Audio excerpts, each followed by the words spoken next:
Hey, Tennis 1301. Thanks for joining me for another podcast. Um, Today, we're going to be talking about rackets. Now, this won't be a comprehensive how to choose your racket, but this is going to be maybe some things to think about, maybe answering some questions, some misconceptions that people have. Occasionally, I get questions like, hey, what kind of racket are you using? How heavy is it? What kind of strings are you using? Things like that. And as a tennis player, our racket is our livelihood. If we play professional or not, it's kind of like a golfer and his golf clubs. It's the same thing. Their putter feels a very specific way. Our rackets feel a very specific way. So what I'm going to do is I'm going to go over some of the basics of choosing a racket, how to choose a racket, maybe the difference between the different types of rackets, because I think that sometimes, especially players starting out or players who believe they may need a new racket or be interested in a new racket, how do you choose that racket? How do you decide that this is the racket for you, and what are the factors to consider? So let's dive right in. So there are many different kinds of players. Some players have long strokes, some players have short strokes, some players punch the ball. All those things play into the racket you need and the qualities you're looking for in that racket. Personally, I play with a control frame, so I play with a heavier frame, something that doesn't generate a lot of power. So let's talk about maybe your needs. Are you a control player? Or do you need a racket for control? Do you need a racket for power? Or do you need something in between? So, who needs a racket for control? These are going to be players like me who have fast, loopy swings. Players who hit a lot of pace, but need that added control. Physically imposing players, in other words, players who are perhaps you've met them, the linebackers on the tennis court. These guys need a control racket. They probably don't need help generating pace. And then advanced players, so your players like who play on the tour, who play college tennis, all those guys are playing with control rackets. So who needs a power frame? These are going to be your players who have short, compact swings, so maybe the swing goes from here to here, and that's their entire swing. They're going to want a racket that really generates pace. Players seeking easy power on serves and added depth. Players who they have those short strokes and they're just not getting the depth on the court that they want. This is definitely a player that would want a power racket, a power frame. Players who really need the forgiveness, who don't really have the control to get it in the court. These players, a power frame will benefit them because they tend to be larger head size, and they tend to be more forgiving. In other words, you don't have to hit it dead center to hit a decent shot. And then players with physical limitations. Let's say you're older players. I play with a gentleman who's a very good player, and his racket, he plays with a lighter frame, larger head size, but it gives him exactly what he needs. It's a power frame, and for him, he doesn't have that long swing. He doesn't have all that power in his stroke, so it's really able to help that and to close that gap. So what about the tweener? The player who is in between those two, who they need some control and some power. A lot of these players are going to be your intermediate to advanced players. So maybe your players who play club or who play a lot in high school. They're probably going to benefit from this particular type of racket. Junior players making a switch to an adult racket. In other words, they're younger players. They play with the junior racket. They're making that switch. They need something in between. They're not going to be able to handle the heavy control racket, and the power racket's too much. So they need that in between. And players looking to create more spin. Your power rackets tend to create more spin. Your control rackets, you have to generate that spin with your ground stroke. So the tweener kind of helps you. It helps to generate some of that spin that you need. So, and let's talk a little bit about weight. Weight makes a big difference. So your control racket, or your player stick, as you may hear it referred to, that's going to be 11 ounces and up. So 11 plus. Your tweener, 10 to 11 ounces, and your power racket is going to be on the lighter side. These are going to be 9 to 10 ounces typically. So what about head size? So depending on what kind of racket you're using, a control racket typically has a head size between 85 to 100 square inches. And the reason there's that big gap is because control rackets can be either what they consider mid, which mid head size is 85 to 94, or mid plus, which is 95 to 105. So your control rackets tend to fall in between there, slightly below 105, about 100 square inches. And your 105 plus, 105 to, what the document I'm looking at says 118. I've never seen one 118, but 110, 115, those are going to be your power rackets. And your from 106 to 118 is what they consider oversized. So that's going to be pretty large head size. And then you have flex, and flex is typically more of your control frames have more flex than your power frames. Here you're not really going to see too much in the intermediate, because your degree of flex is going to change depending on the racket. And there's so many manufacturers, so many rackets that, I mean, you can't really classify it to control, intermediate, and power. But typically your control rackets or your player sticks are going to be more flexible, because the more flex the racket has, the more control you have.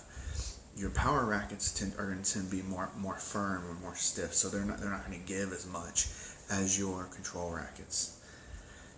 Let's see. So let's talk a little bit about balance. You probably hear a lot about racket balance, and I actually have a racket here. So this is my racket here, and if you put your finger here, you can see that this one is actually head light. And how do you know? Because the handle is dropping below the head. Now if it went this way, that would tell you that it's head heavy. In other words, the head is heavier in the racket. Now let's pick up this other one right here. So this racket should be almost perfectly balanced. Now that's pretty balanced racket. So it's pretty close. I mean, that's balanced. It may be a tiny bit head heavy, but I would say this is probably a balanced racket. So what does that do? If a racket is head light, it adds maneuverability. You're able to maneuver around the net. Let's say you're serving volleying, you're able to get that racket over there and volley that ball faster because it's lighter. You're carrying around as much weight. Imagine carrying around a dumbbell with only one weight on top. Can you imagine how heavy that is to move around? That's the advantage of a headlight racket. So a head heavy racket, there are advantages to having a head heavy racket. It increases stability. So especially for your players who are playing on the tour, if they've got a 100-mile-an-hour serve coming at them and they hit it with a racket that's not stable enough, or maybe doesn't have enough weight in the head, it's going to really throw off the balance of their racket. It's going to be hard for them to get that serve back because that racket doesn't have enough momentum to really push through that ball. So a head heavier racket really helps you to do that. So let's talk about string beds. So string beds, there's traditionally two string bed types. Or when I say string bed, I'm talking about the string pattern, 16 by 19 and 18 by 20. Now those are the traditional, more traditional probably since the 90s, I would say. Now, recently, there have been new technologies that have come out that have made, I think Wilson has one that is like 14 by something else. I mean, it's absurd, the string pattern. So, what difference does a string pattern make? The 16 by 19 versus the 18 by 20. So this is a 16 by 19 string pattern. Now it's kind of hard to see, but let's see if we can. So if we look here, that's the kind of the size of the spacing between the strings. Now the spacing between the strings is important because the more spacing you have, the more spin you're going to be able to generate, because the ball is sitting on there and it's actually kind of grabbing the ball more. Okay, so really that string pattern is better for helping you to generate spin. So, and this is an older Prince racket, so this is gonna be more of a power frame. It's a hollow frame. You can hear it. It's a titanium shaft, but it's hollow and it's really light. And also the head size of this one is 110. So this is 110 square inches. Now, my racket, I play with Head UTEC series, Speed MP. So this is Djokovic's like first gen for UTEC Speed. So this is an 18 by 20. Now if you look, it just has a tighter string bed. An 18 by 20 means it has 18 mains and 20 crosses. So 20 coming down the front, coming down, like actually coming across this way, and 18 running up and down. So your mains are these guys here, and your crosses are these guys here. Okay, so crosses and mains. So 18 main, 20 cross, okay? And so this has a tighter string bed, which means that it gives me more control. Now it does mean that I get a little bit less spin, or the racket imparts less spin than a 16 by 19, but there's more control here. And so, also another side note, a lot of your professional players, Djokovic, I think Federer, a lot of them use 18 by 20. I think Nadal might use 16 by 19. I mean, you can look that up. You can find that anywhere. So, what about grip size? So I play with 4 3/8 or a number 3 head grip. It's 4 3/8. So traditionally, grip size should be that these fingers should not be touching right back here. If they're touching, the grip is too small. Also, they shouldn't be so far apart that the grip is huge. There was a trend at one time to use really large grips on your rackets, and it was supposed to help with control. I don't know. Right now, actually, the trend is opposite. Like if you look at, again, I'll pick on Nadal. He uses a very small grip, and I've never tried a really small grip on my racket, so I don't know, but I've heard that there are advantages to that. So it may be something to try. So we'll talk about a couple more things. One of them is string. So this is what I use, and it's a synthetic gut. So synthetic gut is a synthetic version of catgut.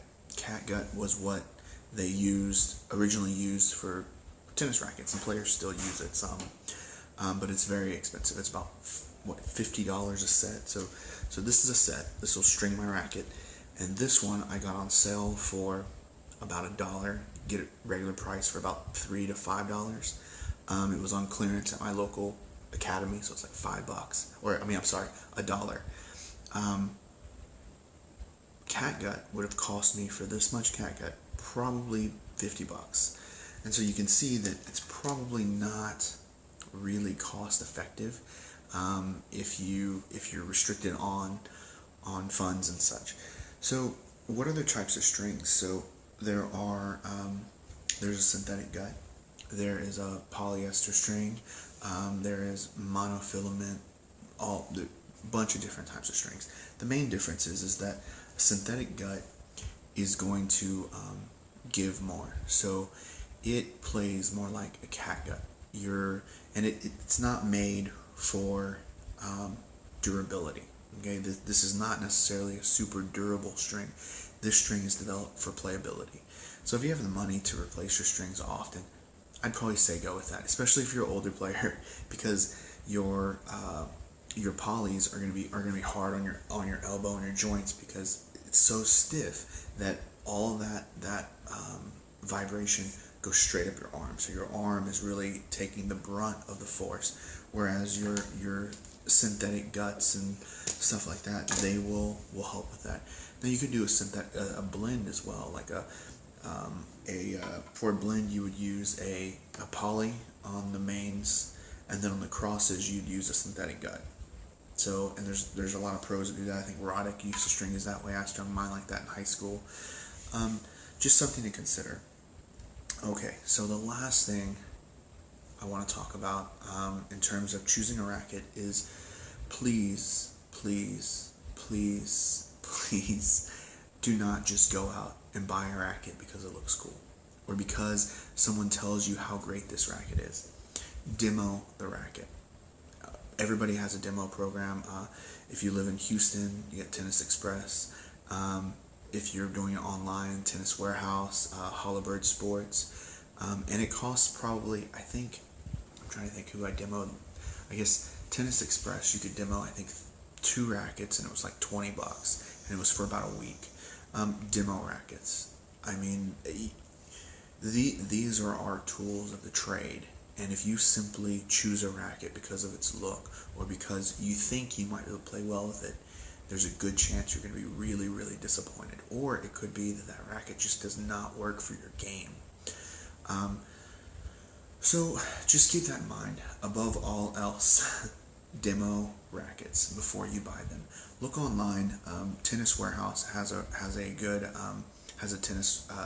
a racket finder little app you can use to help you find a racket, but it just gives you an idea. Still demo those rackets. Don't just take their word for it that, oh yeah, this is the perfect racket for me.